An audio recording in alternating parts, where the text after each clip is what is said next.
I think one of the aspects that I have come to understand is that I did not grow up with any sense of fear in my house. And I've come to understand not everyone has that. That sometimes you're walking on eggshells, and you're just trying to make sure things don't blow up. And as I got into that toxic first marriage, that's where I was. I was walking on eggshells, just trying to make sure things didn't blow up. Welcome to Vulnerability Muscle, the inspiring podcast challenging norms and helping you redefine vulnerability as a strength. I'm your host, Reggie D. Ford. Each episode of Vulnerability Muscle dives into a variety of topics such as mental health, social issues, and mindset shifts. We explore the power of vulnerability in fostering meaningful connections, healing, building resilience, and promoting personal growth. Sometimes these conversations are uncomfortable, but good workouts often are. So join us and flex that vulnerability muscle. Welcome to this episode of Vulnerability Muscle. I'm your host, Reggie D. Ford. Today I have a guest with me, Dr. Mark A. Hicks. Mark is a author, ghostwriter, speaker, counselor, and relationship specialist. His passion lies in unraveling the mysteries of love and relationship, digging deep into what makes them tick. Mark Mark firmly believes that healthy relationships are the cornerstone of a fulfilling life and career, and he loves sharing insights that change lives. That's why Mark poured his heart and soul into his book, Learning Love, Building a Life That Matters and Healthy Relationships That Last. In Learning Love, he teaches the 5 components of love that anyone can learn and practice to build healthy, happy, thriving relationships regardless of their relationships experience so far. In a world that is too often gripped by loneliness, dysfunction, and trauma, Mark offers hope and guidance for those seeking deeper connections. Welcome, Mark. How's it going? It's going great. Thank you for having me here. I am excited to hear about this and love and learning love. That's one of my favorite words. It's one of my favorite concepts, and I think this is going to be cool to hear about the five components that you've identified in your book. But before we get into that, I want to ask a couple of questions. It's a segment called "What Comes to Mind," and so you let me know the Right. first thing that you think of, as long or as short as you want. Okay. Okay. All right. What comes to mind, Mark, when you hear the word vulnerability?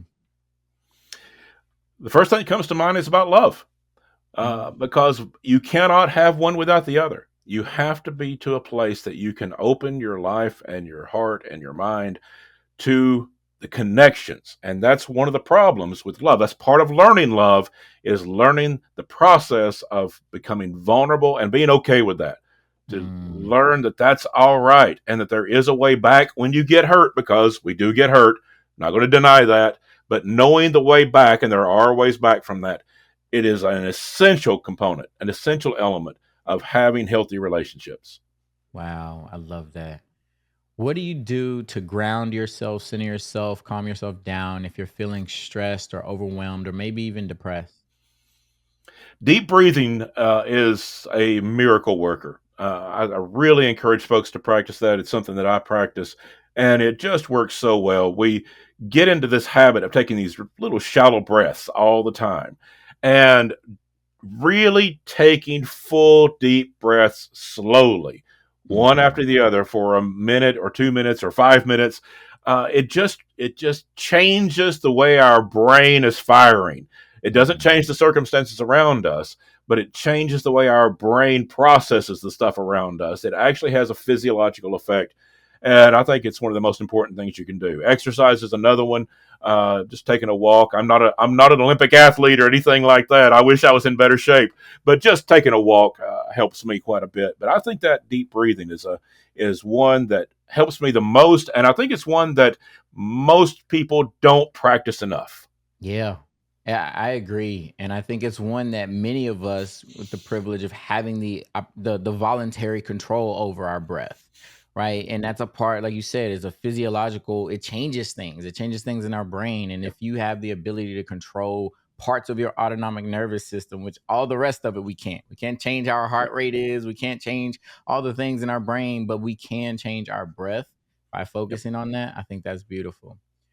Mark, what is one of your favorite childhood memories?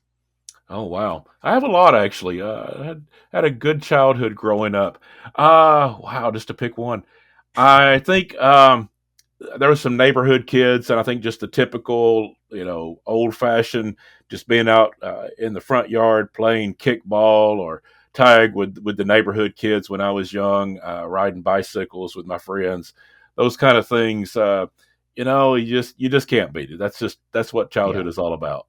Absolutely, absolutely. Did you grow up in Knoxville? Is that where you grew up too? Close to, yeah, a little small town called Sweetwater, Tennessee, just outside of Knoxville.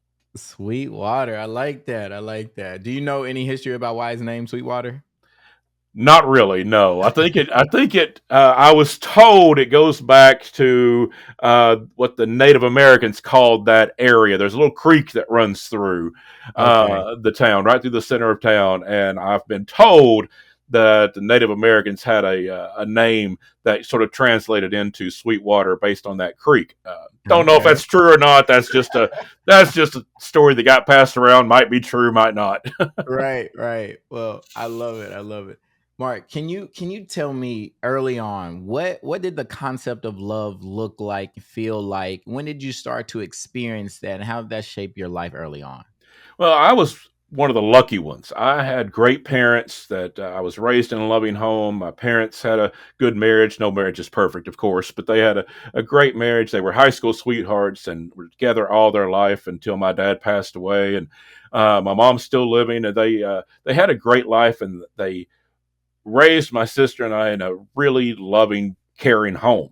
And so I understood at least an element of what love was early on because I experienced that in my family. But you don't always learn everything you need to learn in your family, even if Mm, you come from a healthy, happy childhood. mm, One of the things that I did not learn because I was sheltered in a small town and raised in a loving family and all the good things that I had, and I'm grateful for that. I didn't know how cruel the world could be. I didn't know how mm, manipulative people could be. And one of the things that is part of my story is early in my adulthood, I ended up in a toxic first marriage. It was an utter disaster, ended in divorce. I have the emotional scars to prove that one.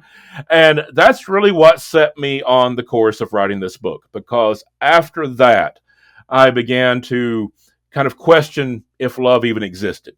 mm. Maybe it's just something that a few lucky people stumble into. Maybe it's a fantasy that we sort of hold to, like the Easter Bunny. That it's just fun to Yeah. think about it, and we can enjoy certain elements, but is it really real? Can we really have the real sense of love and relationship and connection? And I, of course, wondered if it could happen for me. That maybe there was something wrong with me. Maybe I couldn't have that for some reason.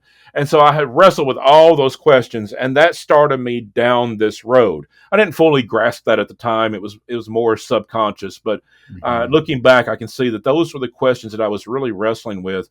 And I come from a background. I have a master's in mental health counseling, so I've been a therapist and a counselor. I come from a theological background, a spirituality background, so I have that element professionally as well. And so, really, from these three tracks, from my personal experience in both a loving family and a disastrous first marriage, seeing the contrast in that. And from a psychological standpoint and from a spiritual standpoint, I Mhm. came to the place that eventually, through that research, through that wrestling, and through that time of just seeking, I came to understand that love does exist. It really Yeah. is true. It really is possible for everyone. We just have to know what it is, and that's the problem. Mhm. We teach a lot of stuff in our society. We teach people how to make a living in a lot of different ways. You can go to trade school, you can go to college, you can go to a lot of different places. You can get internships and residencies and all kinds of things in order to learn how to make a living.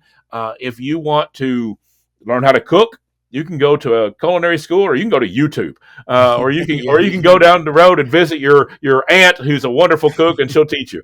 We learn a lot of things in life. We learn how to play sports. We have coaches that Right. teach us the nuances of a sport.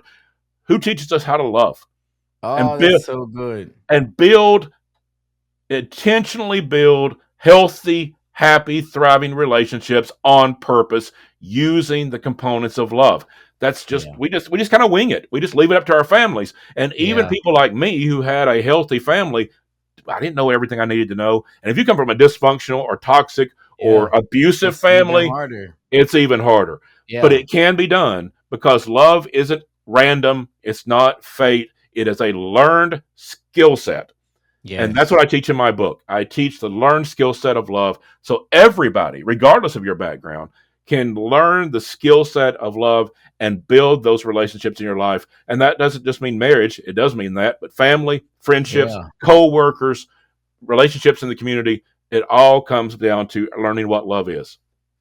I think you're speaking to the hopeless romantic out there. And I had to look up that term because in my head I thought it was a positive term, like hopeless romantic. Oh, but it's like what it depicts is somebody who keeps seeking love, keeps trying love, and it doesn't work. And so the hopeless part of it all is Yep. that they're just blindly going out and saying, I'm gonna fall in love and I want to find it, but nope, there's no hope for it. But I'm gonna try to find it. There's no, Yep. and you get caught in that cycle of asking that same question: is love meant for me? That you asked, Mark. And I think that what you said is so true, that love it does exist, Yep. and it's meant for everybody, and everybody deserves the energy of love, the feeling of love, the connections of love.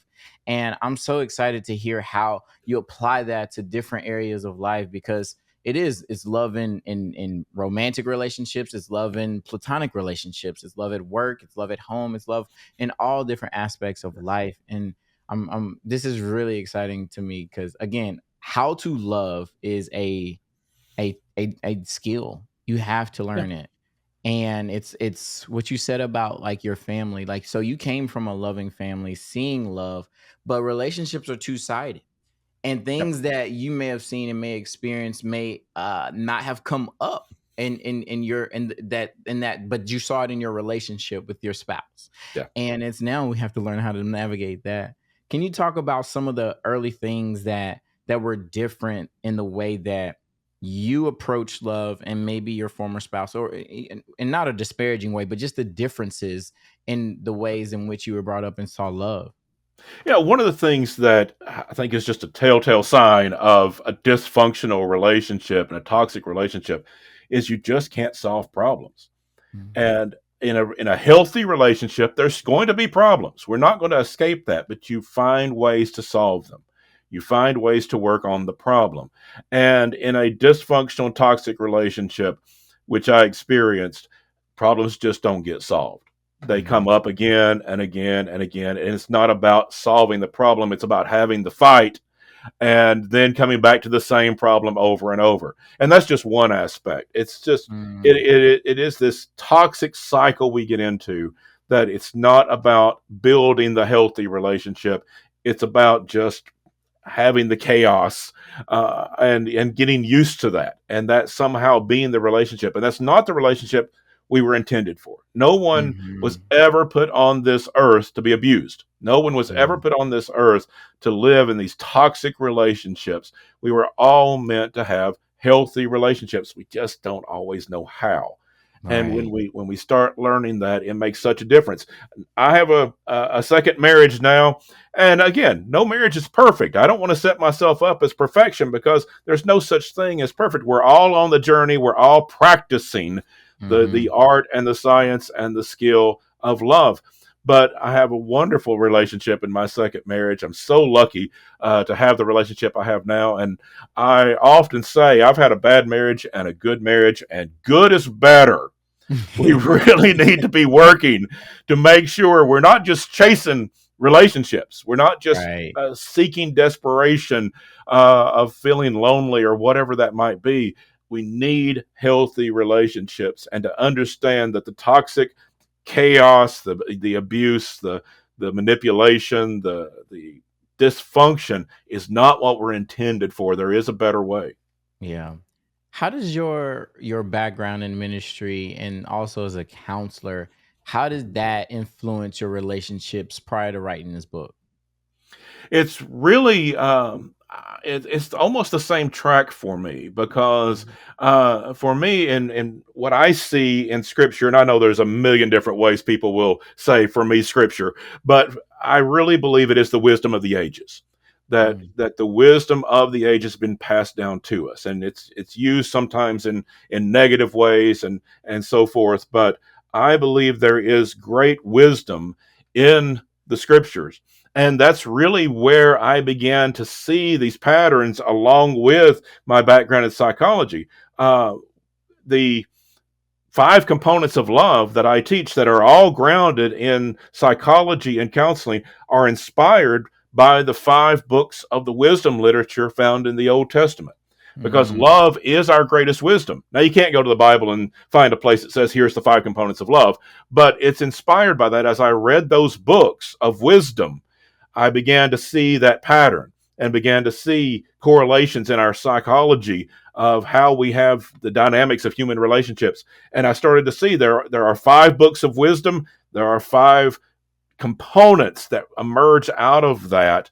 And I began to see these five components of love. And so it didn't come from me. This wisdom's been Mm. around for thousands of years. I was inspired by that wisdom to put it into modern terms, into psychological terms, that we can really conceptualize what love is and how to live it out. But the inspiration for it, thousands of years old, and it comes from a spiritual place. I cannot wait to get into the five components. But Yeah. before that, I want to go back a little bit and I want to ask, what you said you grew up in a loving household, right? Mm-hmm. And if we didn't grow up in that, right? If we don't know what that is, can you paint a picture of what that looked like? What did mom do with dad? What did dad do with mom? What did they do with you guys? How did you guys interact? Can you paint that picture for us? Yeah, I think one of the aspects that I have come to understand is that I did not grow up with any sense of fear in my house. Now I had respect for my parents. There were consequences if I got out of line. They set boundaries, and there were consequences. They could be strict in areas, but there was no fear. There was no apprehension. I always knew I was safe with my parents. And I've come to understand not everyone has that. That Mm. sometimes you're walking on eggshells, and you're just trying to make sure things don't blow up. And as I got into that toxic first marriage, that's where I was. I was walking on eggshells, just trying to make sure things didn't blow up. And it was such a contrast to me. And I've come to understand through counseling over the years, a lot of people grew up in that. It becomes instinctual, that we're always walking on eggshells, always trying to avoid that disaster that we know is coming, but how long can we put it off? And sometimes I know that some people trigger it on purpose, just get it over with. And I Mm. kind of experienced that sometimes as well in my first marriage. It's like, let's just get this fight over with, Mm. because I know it's coming. And so I did not understand that, and I see how lucky I was to not understand fear and apprehension and dread in Yeah. my childhood. I learned what it was later, but I was lucky to not experience that as a child, and I can sympathize and have empathy for folks that grew up with that. I experienced it as an adult, but if you grew up with that, it will affect how you see the world, and Mm-hmm. it will take some relearning to Mm-hmm. understand that you can be safe in love, you can be safe in relationships, and have real, authentic connections where you don't have to be afraid. That takes a little while to get to if you didn't understand that as a child, but you can Yeah. get there. Yeah, so my experience, I grew up in a home where I don't think I necessarily felt safe ever. Yeah. And I had a single mother who was emotionally unavailable because of her life experiences and Mhm. the trauma that she endured and the way that she thought love was shown or not shown to her, and that came out in the way that she parented and the way that she raised us. And I think that, she was light years better than what she received. Yeah. And I think for her, in her perspective, that feels like a win, right? You got it better than I got it. Yeah. But if the bar is set extremely low and you raise that bar just a little bit, that doesn't mean that it's sufficient. And so growing up, I think I had these flawed views of love and flawed views of how what I would use manipulation. Mhm. like I've said the words, if you love me, then do X. Yeah. And that's just like, oof. When I hear it now, I'm like, oh my Yeah. goodness, I was, but that's how I was conditioned because Hmm. that's what it was, conditional love around me. And now it's just looking back at those things and seeing like unconditional love doesn't come with any of that. It's just love Right. for the sake of loving. And I'm so Yeah. glad that you had that experience growing up and that it shaped you and helped you. And now you're helping other people with this Yeah. book. So Uh, tell uh, us. Go ahead. what I want to add to that to that wisdom that you just shared, that yeah, if you raise that bar just a little, it can feel like that. Well, you have it better than I did it, and a lot of families do that. They compare what they had, and they think, well, Hmm. my kids have it better than that. And you're exactly right. That's not sufficient. That's not what we are going for in a family. And I want to say that I did have that loving family, but I want to say that that wasn't by accident. That wasn't Hmm. just tripped into. My dad did not have a good childhood. His dad was a heavy drinker and a mean drunk when he was a child. Now, by the time I came along, he had stopped drinking, and so he was good to me. Hmm. I had a good experience with my grandfather, but my Yeah. dad had a rough time growing up, and Mm. it was a difficult childhood for him. And he said to himself, "When I have children, they will be raised different than I was raised."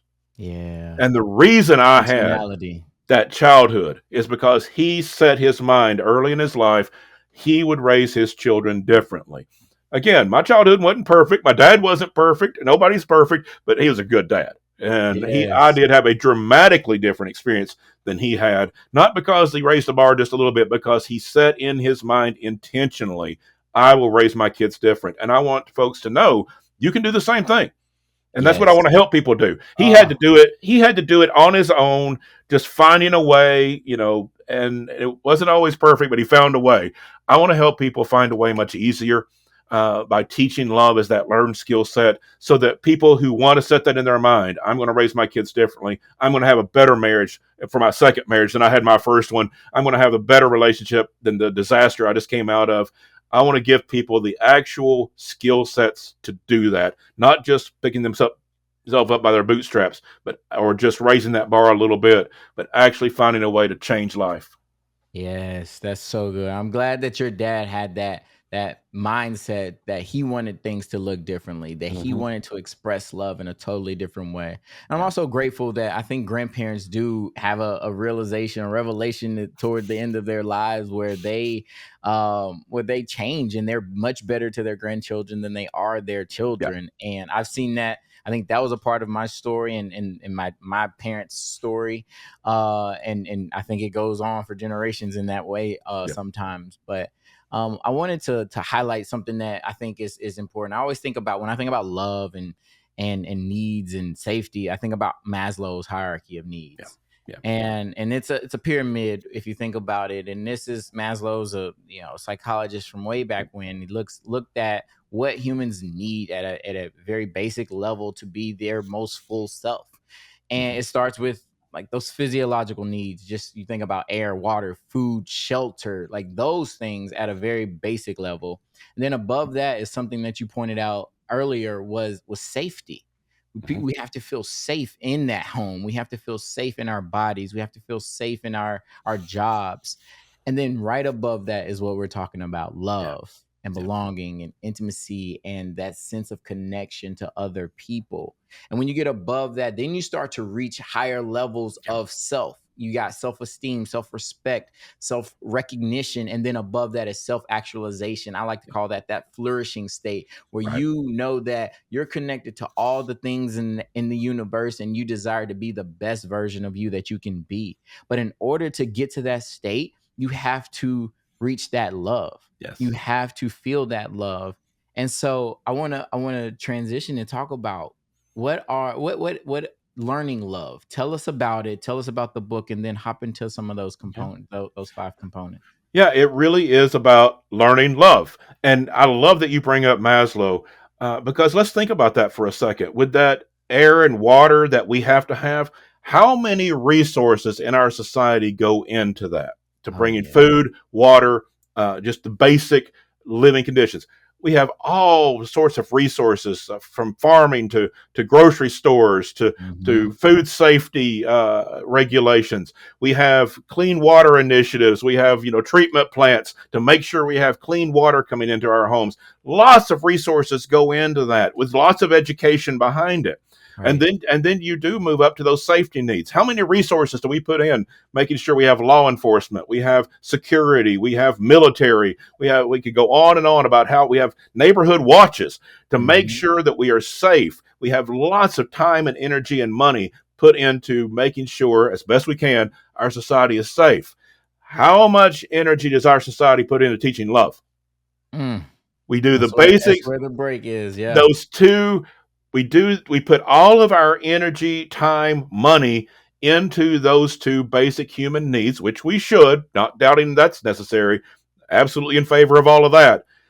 But then there's such a huge drop off when we Mm. get to belonging and love. And then is it any wonder we can't get to self esteem and actualization and thriving in life because we have this drop off where we're like, well, we've met the other two needs. We've worked as a society, put a lot of cooperative effort into it. But this whole love thing, just wing it. Just, Yeah. just do what your Figure it family out. did, Yep. figure it out, and do Mm. whatever your family did. And that's what we've got to change. And that's what I'm Mm. so passionate about. That has to change. And so it is about learning love. My book is a practical guide. As I said, it comes from the wisdom of the ages, but it is based in psychology, it is based in spirituality, but it's a practical guide to conceptualize what love actually is, what it is down to its core components. There are 5 components. You can learn and practice them. It is a practice, it's a continual practice all our life, but you learn and practice the 5 components of love. You can build those healthy relationships. And so imagine if you knew what to do when you were struggling in a relationship at home, that you as a couple could say, you know what? This seems to be this component right here, and there we could focus in on that component. These others we're doing pretty well, but Mm. this seems to be tripping us up. We could work on this one. Or if you're going into work and you look at your office and it's kind of dysfunctional, you could figure out this is the areas that are working, these are the areas that are not. And we could understand it's not just winging it, it's not a million moving parts, it's not all the things that we sometimes think love is. We can conceptualize it into these 5 components and know I'm doing these well, I'm not doing these so well. And that's the issue. Even in healthy families, we may grow up learning instinctively 1 or 2 or 3 of the components of love. We may be missing 1 or 2. There may Mm. be there may be a couple that have a basically happy marriage, but sometimes they just look at themselves and think something's missing. What? Mm. And they have no idea where to start. When we understand the 5 components, we can understand something's missing because you've got 4 out of the 5. And Yeah. it's basically a good relationship. You're getting along fine, you're doing okay, but you're missing one. And that one tends to nag you because we need all 5 in Mm. order to live out that healthy, happy, thriving life we're all looking for. Mm, mm. So can you outline for us the 5 components? And while you're doing so, because you said some of them related back to books in the Bible. If there's a Mhm. particular book to each component, could you name those as well, or just the books that you pulled from as well? Absolutely. The first component of love is grief. And that one surprises people because when we Mm. talk about love, we immediately think we're going to talk about bubblegum and butterflies, everything sweet and beautiful. And we do get to that. There is an element of that, and we don't want to ignore it. But the first component is grief. It is that foundational understanding that we're going to have tough times and there is a way back. What some people do is they instinctively, when they get hurt, start putting up walls, putting up emotional barriers, trying to protect themselves, keep people at arm's length. I don't want to be hurt again. I don't want to experience this kind of pain. And so we instinctively put up those emotional walls. And what we are doing is building our own emotional prison. We may Mm. have people in our life, but we're not connecting with them. We're keeping them at arm's length. We're putting up barriers. We're keeping them out. We have an interaction with them, but not a connection with them. And it's because we've been hurt before.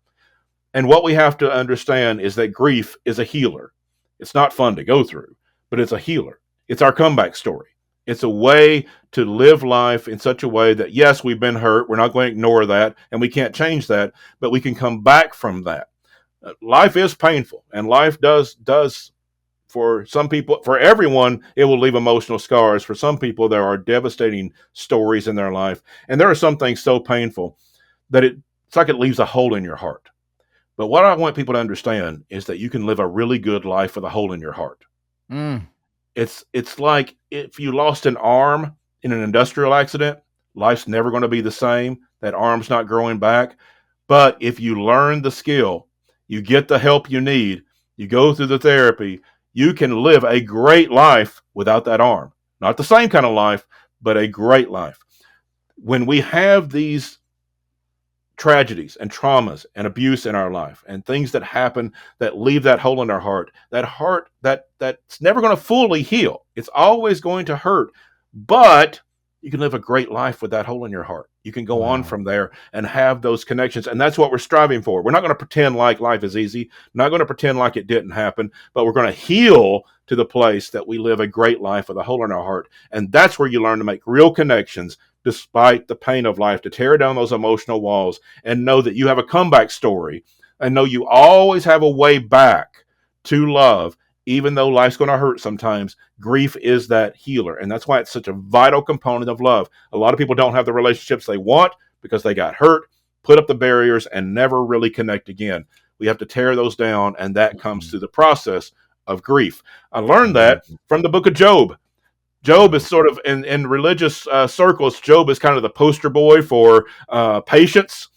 That's only part of the story. That's the first couple of chapters. If you read the poetry in the ancient Hebrew is really hard to read. But even though it's translated into English, it's still hard to read. But there's like 38 chapters of poetry that describes the grief process. It describes Job being distraught, angry, even angry with God. Describes Job being unable to sleep, having nightmares. He describes the depression and just the darkness. But then there is a resolution. It didn't make things better in the sense that it didn't change the past, but he went on to a good life. There was a resolution. And I began to understand in reading that that's the process of getting back Hmm. to life, that we're going to have hurt. Job didn't deserve any of that. It just happens. We don't deserve the stuff that happens very often. And even if it was our own fault, we're all doing the best we can. We make mistakes. Right. And Right. so the first way back to love, that floor to make sure we always have love in our life, is to learn how to grieve and come back from the tough times. I I want to point out a couple things that you said about grief. You talked about like putting it up those emotional walls once we've been hurt, and how that feels like protection. It feels like we're keeping Mm-hmm. ourselves in a safe place, but it's our emotional prison. Oof, because we're closing people off from coming in, but we're closing ourselves. We're closing our hearts. And I thought that that was really powerful. And then also that you can live a great life with a hole in your heart, Yeah. and you can live a great life. And I love the analogy of missing a limb or missing any different parts of our physical body. We see Mm-hmm. people living great lives Yes. despite that. And so I think that is absolutely phenomenal. And when you started to talk about Job and his process of grief, it lines up with the stages of grief, right? You Yes. have It the does. denial. You have denial where you think this can't possibly be the case that I'm going through right now. I can't possibly be heartbroken in this way. And then you go from denial to anger. He was angry with God. We're angry with Yes. that person. We're angry with the situation. From anger to bargaining. Yep. Please, God, please, I'll give up anything. I'll Yeah. do anything. Or, Yeah. I will trade my whole life for a moment with this person again. Yeah. From Job asked to be put there, on trial. His prayer was, oh put yeah, me on trial. I'll prove myself innocent. yeah. That's bargaining.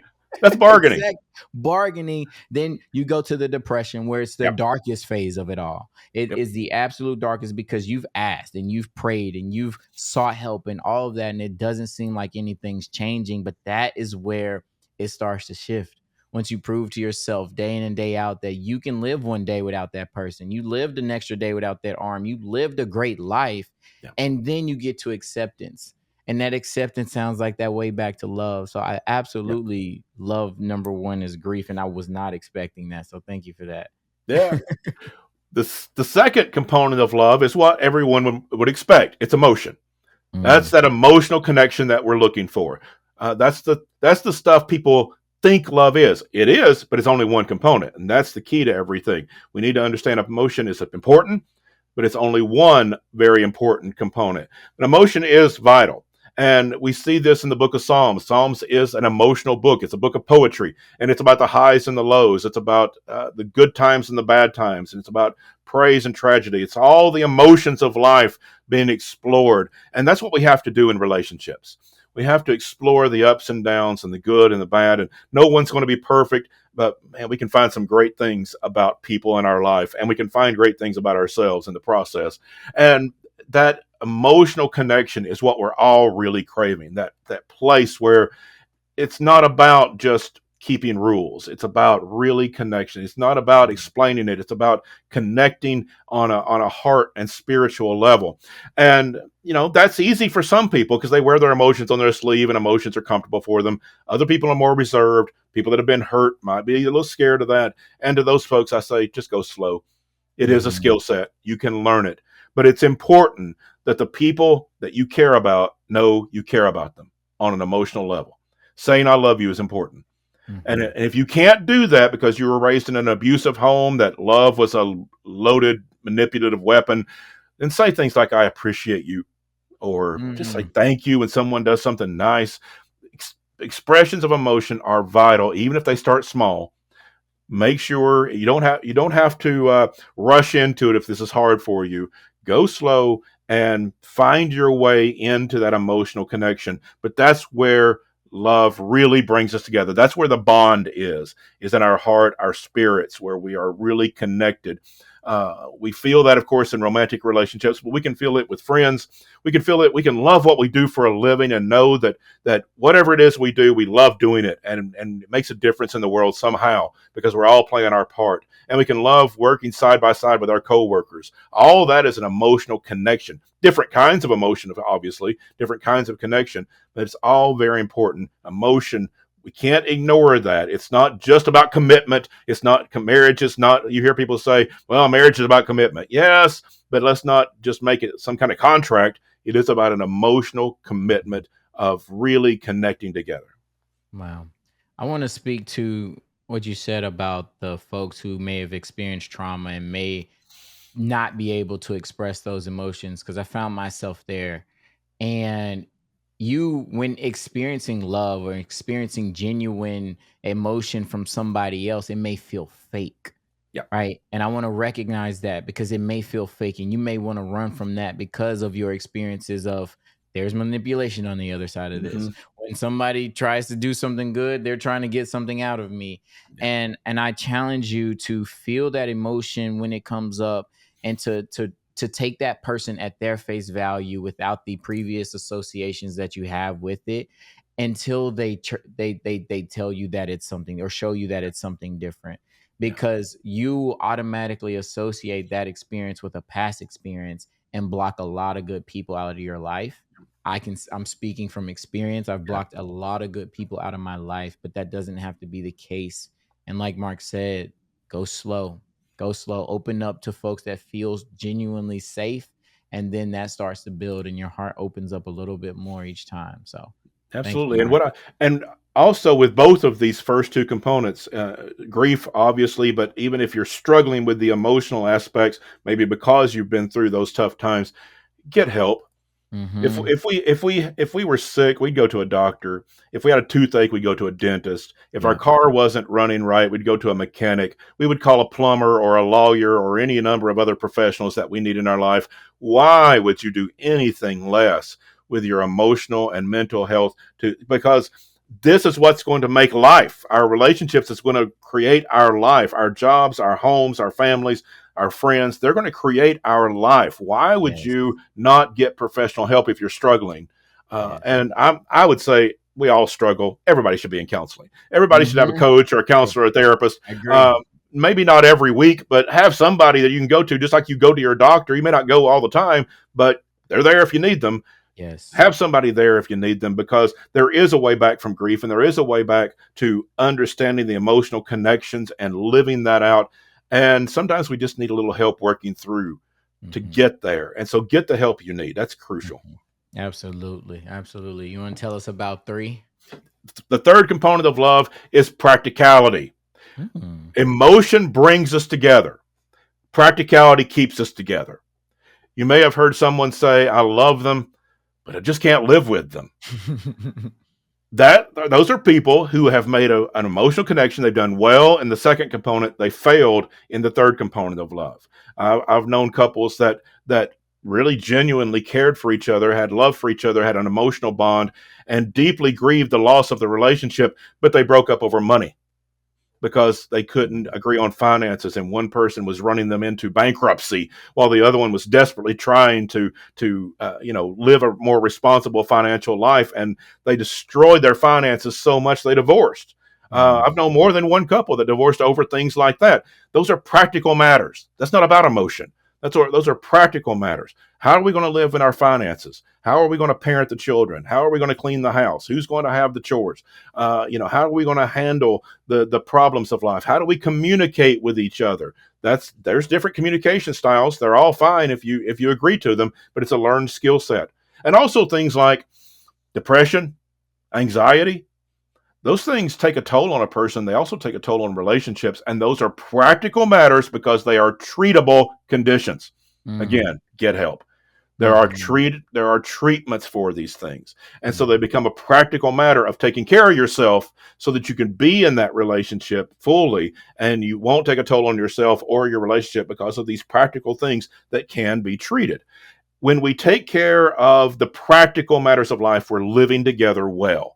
And sometimes people forget this one because they don't really make rom-com movies about the practical guy that makes good decisions.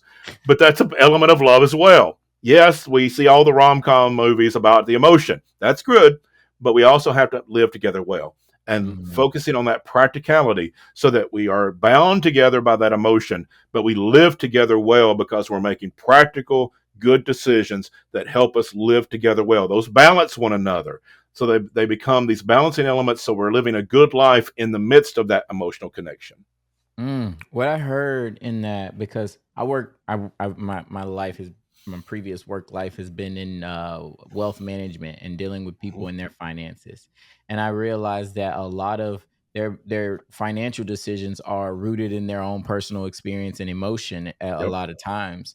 Yep. And when you talked about depression, when you talked about communication, it sounds like the practicality of the piece is fixing that personal emotional part Yes. of us all. Emotion is the emotion that we feel between each other. That Right. practicality is going out and healing those parts of ourselves. So when we come together, those things are in alignment. And I think that that's a really, really good observation. Did you mention a book or verses that relates Yep. to? The book of Proverbs is one line after another of just practical wisdom, of just how to live life well, of how to do things, how to recognize the wisdom of life, and it is just whether the second part of it at least is just one liners of this is the way we live life, this is the wisdom of life, and so from that I sort of glean that that's a big part of life. You have to just have that practical, down to earth. This is how we're going to live together. And you're exactly right. Sometimes we need help for that because we're making bad decisions, not because we're trying to, but because we have an emotional element to that. Again, we can get help for those things. There's help available. But when whatever is leading us to those bad decisions, we need to get to the root of it and live life in a wise manner, in a practical way, so that we just can live together well. That doesn't have to look the same for everyone.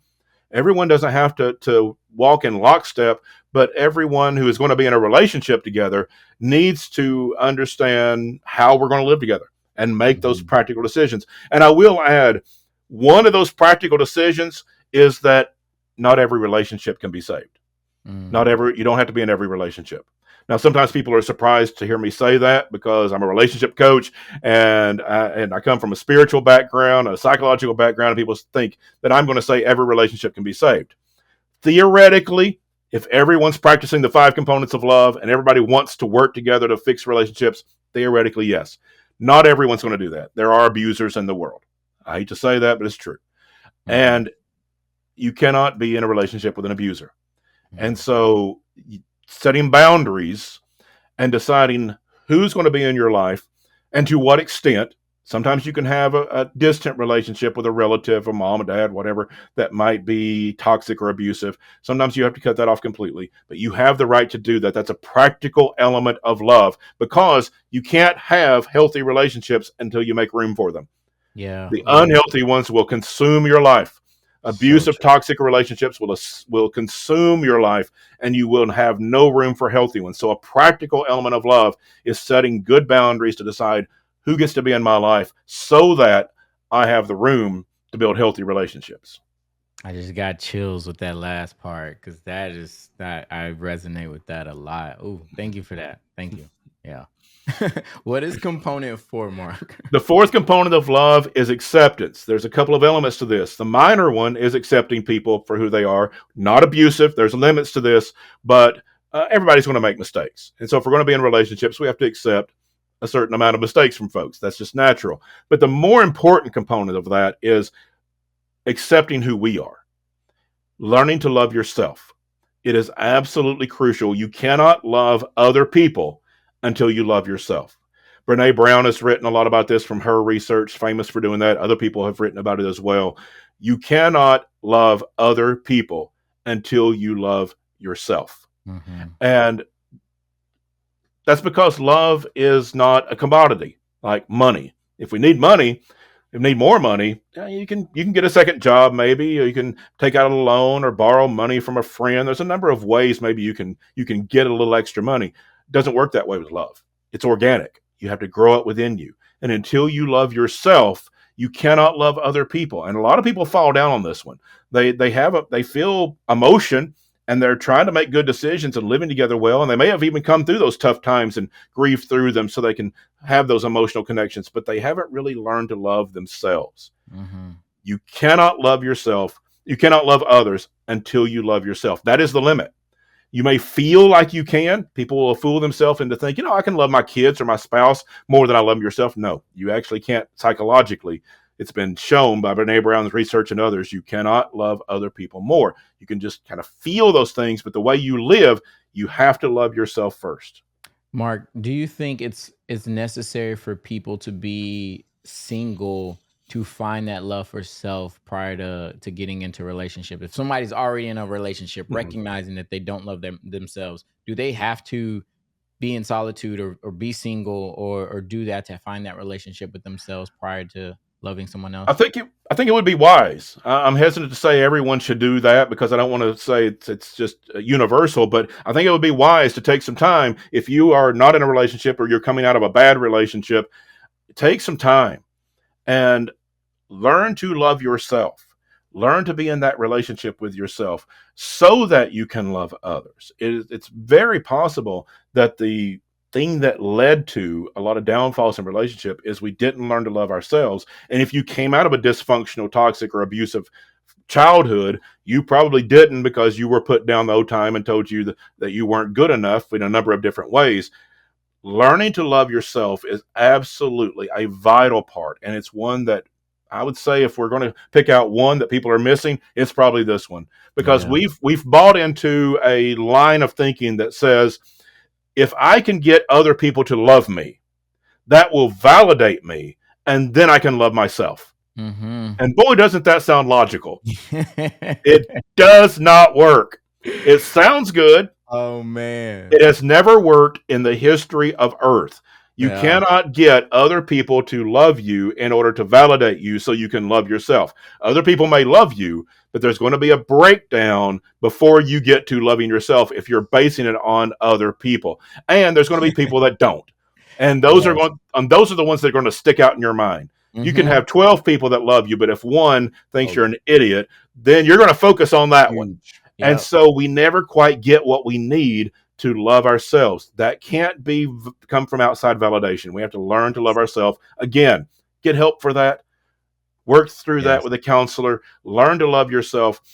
In fact, Brene Brown tells a story that when she did this research, she began to see this emerge that you can't love other people more than you love yourself. And she began to cry because Mm-hmm. she had lived with this idea that I love my children more than me. I love my spouse more than me. And she desperately wanted to. She wanted to love her husband and wanted to love her children. And wanted to be the most loving mother and wife that she could be. And she began to cry because she began to see that she can't, because of her own Yep. self-criticism, self-loathing kind of thing, the constantly not good enough kind of feeling that she had, which a lot of us deal with. Yeah. And she cried, and then she called a therapist. She talks about Yeah. this in one of her books. She called a therapist to start working on herself so that she could love her husband and her children. We all need to have that revelation. You need to love yourself. It is not selfish to have self-care, self-compassion, and understand our own inherent value. And Yes. the way I kind of came to this is from reading the book of Ecclesiastes, which is a very dark book of the Bible. It is, nothing's good. Everything falls apart. Everything is lost. It's all folly. That's a word that's used quite a bit. It's all folly. Mm. And I began to see in that yeah, if you're basing your life of love on something else, on some other validation, that's not going to be there. Yeah. It's going to fall short. That at the end of the day, what we really have is us and God. That's Yeah. it. And if Mm. that's enough, then you've got plenty to give, Mm. and you've got Mm. plenty to connect with other people. And even when there is loss, you are still enough, and you have that way back because of grief, that process of grief. But when we understand that we can't base our life and our love on other validations, because those things will fall, it won't work. We Yeah. have to understand that the only real place to start love is to grow it within ourselves so that we can give it away. That is, I did a TED talk on that exact concept of self love over the external validation, because I fell into the trap because of my experience of getting that conditional love from performance, the performative love. That was the way to get those hits of dopamine. That was the way to Yep, feel something good. yep, yep. But it leaves you empty. It leaves you empty, and it's not ever going to be enough. You'll never love externally until you love yourself, and you can only love externally up to the level that you love yourself. And Yeah, so thank you for that, Jim. And I that Jim, and I have this on the back of my phone. I am enough, because that was a message, that was the opposite of a message that I had when I was seeking that external love. And to anybody out there feeling that, you are enough just the way you are. You are worthy. You are loved. You are lovable. And knowing that internally, and getting the help that you need to feel that to your core, will help you in your relationships and loving more externally. Mark, absolutely. we got one more. What's the fifth component? The fifth component is passion, and this is a passion for life. This is enjoying the relationships you have at home, at work, in friendships, wherever it is. Enjoy them. This is what we forget sometimes, especially in our romantic relationships. We grow up thinking, I'm going to get married, I'm going to have kids, buy a house, get the job, the promotion, and people sometimes get into their 30s and 40s, and they've got the spouse, they've got the kids, they've got the house, they've got a good job, they're making money, they got a promotion, and they think, is this it? Mm-hmm. And what they've missed is not that they did anything wrong, is that they forgot to enjoy it. It all became this checklist of just getting this stuff done because we were told we were supposed to, and we forgot to enjoy it along the way. And we get so caught up in the seriousness of life. And we don't forget that. That's why practicality is the third component. Yes, life is serious. So we have a way to deal with that through practicality. And we know life is tragic sometimes and it has its hardships. That's why grief is the first component of love. But just as importantly, let's not forget, life needs to be fun. We need Yes. to have fun on purpose and Yes. look for it. Your brain is going to be hardwired to look out for the bad stuff. That we're going to, if somebody may offend us, if they're a danger, that's the way our brains are hardwired. We look out for the bad stuff. We have to intentionally look for the good stuff, the fun stuff, the enjoyable things, the laughter. We have to look for that on purpose because our brain is not hardwired for that. If we miss that, we don't die. If we miss, the dangerous animal coming after us, we die. And so we're hardwired to look for danger and hardship, not for joy and fun. And so we have to learn to do that. But if you put practice into laughter and fun and playfulness with the people that you love, enjoy those relationships at work, come home to a spouse and a family that you really enjoy and have fun together. It's not going to be all the time. Again, there's serious stuff, there's hardships. We deal with those, but don't forget the absolutely essential component of having a passion for life. This has an effect of putting the wind in our sails, the fuel in our engine. And if you are thinking something seems to be missing in our relationship, look for that one first. That's the one people overlook maybe the most. Self love is the one we don't understand the most, and we miss it out of just not understanding it. But we all understand life should be fun occasionally. We just ignore that. Mm. We get Mm. we get pulled into the seriousness. We get pulled into all the hardships of life, and we forget, despite all the hardships, life was meant to have at least an element of fun and enjoyment. And that's what adds to that relationship. That's what's going to really put the wind in the sails of the relationship. So work at it. Make fun a priority in your relationships and in your life. And you're going to feel a lot more love along the way. Wow. Wow. Thank you for sharing those components with us. So I'm going to recap. We got the first one, which is grief, because hard things do happen in our lives. The second is emotions. Practicality, acceptance, and passion are the five components to getting back to that love, to building those loving relationships by Dr. Mark Hicks. This has been absolutely phenomenal, and I'm so glad to have had this conversation. Before we close out of here, I got a segment that you can probably drop some more knowledge here Okay. and give us some more wisdom, but it's a fill in the blank. And so again, similar to earlier, as long or as short as you'd like. But the first one here is love is blank. A learned skill set. Hmm. My biggest superpower is blank. Hmm. Spirituality. Nice. If I could tell someone out there seeking love one thing, it would be blank. It is possible Mm. for everyone. And lastly, vulnerability makes me feel blank. Excited. But Nice. I had to come to that place. I did not start there, and no one does. But Yeah. I know now the value of it, and I know that it leads to good things because it opens you up to new experiences, new insights, new wisdom. It's an exciting thing. It's scary, but it is exciting when you know where it leads to. Yes, yes. Mark, this has been great. Before we close out, are there any final thoughts, any burning words that you want to get off your chest before we head out? Well, if anyone is interested in learning more about these five components of love and putting them in your life, my book is available. You can go to my website, markahicks.com. There's easy links to get the book, Learning Love, Building a Life That Matters, and Healthy Relationships That Last. There's also a free ebook that you can get that will outline these just briefly as I have today to sort of get you started. But the book, of course, goes into depth on the how to's. How do we do this? So if you've heard these five components and you think, well, yeah, that seems like that might work, but how do I do it?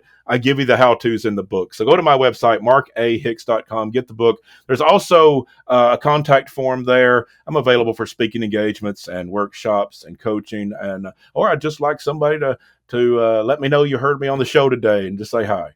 Absolutely, Mark. Thank you so much. Y'all, we've been talking with Dr. Mark A. Hicks. He's an author, he's a relationship coach, and he's just giving us some gems on the five components of love, of getting back to love, building healthy relationships in your work life, in your personal life. And this has been such a fruitful conversation. So thank you, Mark. With all the things that you could be doing, all the places you could be, I appreciate you being here with me, embracing vulnerability. It's truly my pleasure.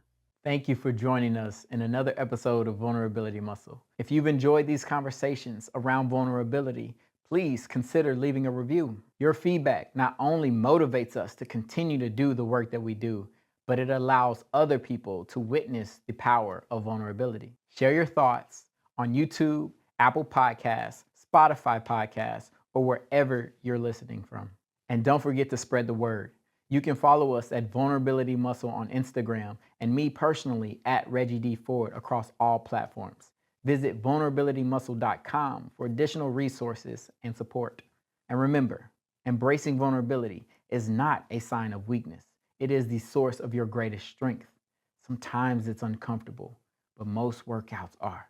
So keep flexing that vulnerability muscle.